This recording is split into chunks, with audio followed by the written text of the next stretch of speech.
All right, guys, let's get into it. Your chapter 9, 10 review video.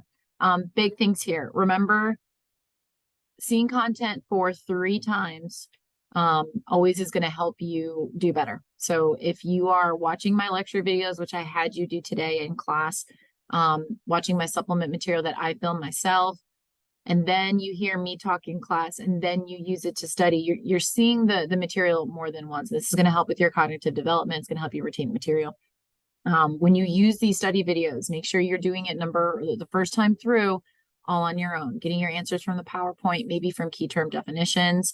And then you want to call on your study buddy and compare answers. Pretty much every class period on Thursday, I'll have maybe 5 minutes left. If there's any specific questions you have, I'm not going to be able to have time to go through every answer on the entire review video. But if there's something that you were confused on, let me know. This is a perfect time to ask me what you're confused about.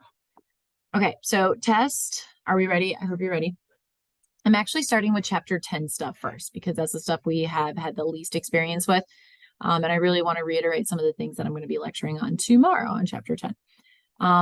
So you're going to have a couple of test questions that discuss how voting has changed from the beginning of American politics, like in the 1790s, versus how they're going to be in like the 1820s. It has a lot to do with franchise. It has a lot to do with why states are revamping their constitutions and why they're actually allowing more people to vote than in prior periods. So I want to know who really managed everything in the beginning.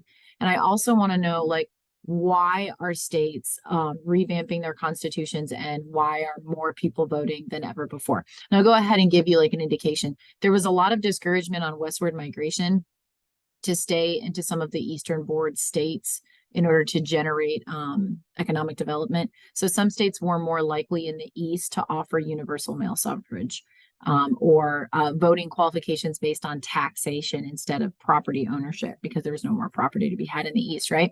So that's important to understand and to know because they wanted to halt westward migration. But again, who's doing things like in the beginning? I want to know who the first real politician is. That's another one.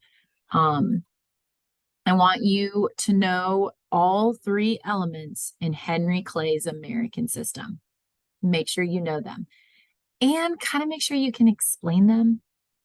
It is important, okay? Because I'm going to put things in a series of commas. So it's a knowledge question. It's a level 1 question. It's knowledge based. Make sure you know the 3 aspects of Henry Clay's American system.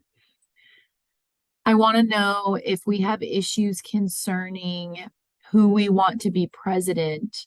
Where do we go to decide those things? And I want to know what the big issue was in the election of 1824. There's a story. Know the story. Make sure you understand the intricacies of that story. There's a video in your PowerPoint. It's posted. Watch it. It'll definitely help you. John Quincy Adams is in office. Couple of things. Make sure you know, again, Henry Clay's American system because he gets it passed when John Quincy Adams becomes president. I want you to know really, like, out of all the things that he was really for, out of those 3 items that you have to know, one of them was really something that he was in support of. It kind of made him like an old school Federalist, actually, to be honest, if that helps. But one of the 3 aspects of the American system was something that he really, really supported. And now we're going to shift kind of to Andrew Jackson. Andrew Jackson is going to be the topic of a lot of this test. I want to know where he found his support or who was most likely to vote for Andrew Jackson. So regionally speaking, who would support him? Why? What was his title? Well, I'll go ahead and give you his title. This will help you. He's the first people's president. He's the self-made man president. He's the president of the common man. How does that affect regionally and who's going to support him? So that's really important. You have a question on nullification. Know the story of nullification concerning John C. Calhoun and the Tariff of Abominations in South Carolina.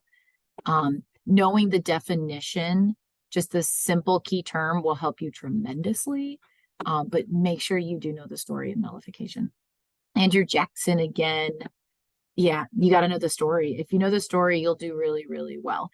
How he wants to solve the problem. There's a couple of ways in which he's solving the problem. Make sure you know both of those, the nullification problem.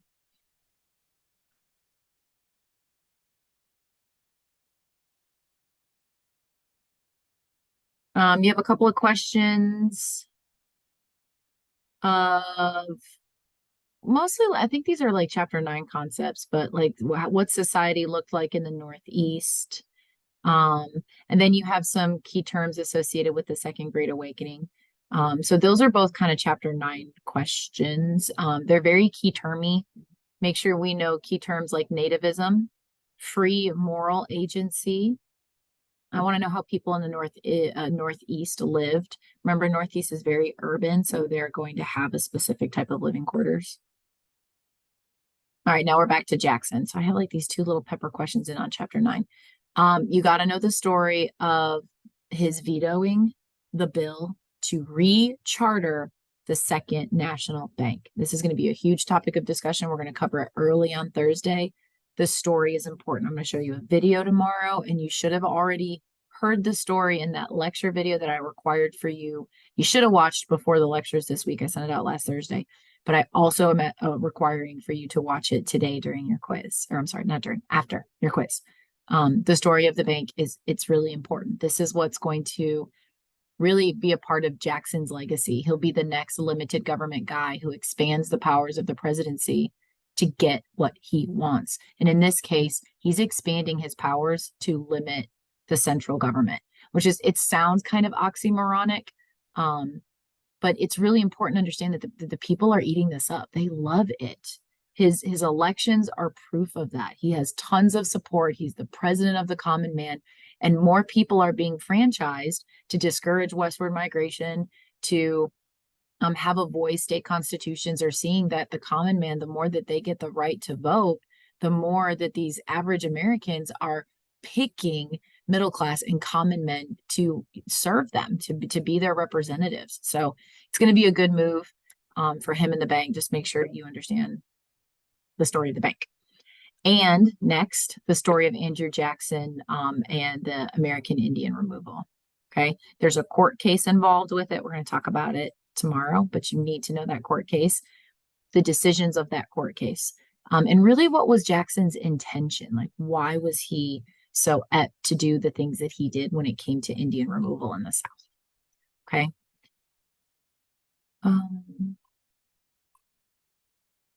We have a question on the Working Man's Party. I'm going to talk about it specifically, but you should be able to, again, access the PowerPoint, go to the latter slides, the slides towards the bottom. And there is something really interesting on the Working Man's Party. It's a party that doesn't last very long. It's like this tiny little nugget of history, but it is really important because it's going to lay foundation to things that we are going to talk about later. Okay. You have a question about Martin Van Buren and the Panic of 1837. Again, something I'm covering tomorrow.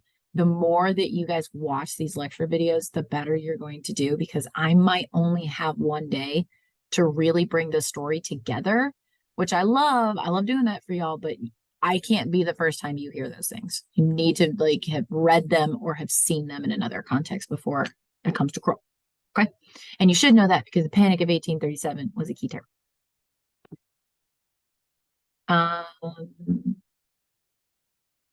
You have a question about the American party system by the early 1840s. So this means we're talking about the Democrats and we're talking about the Whigs. So make sure you understand what they stand for, because you're going to have to tell the difference between the two parties. Okay. And that's kind of, I mean, the Whigs are like the revamped Federalists. They're also, you can have a lot in common with the National Republicans, while the Democrats are just basically Democratic Republicans, right? Make sure you know which party is for big government, small government.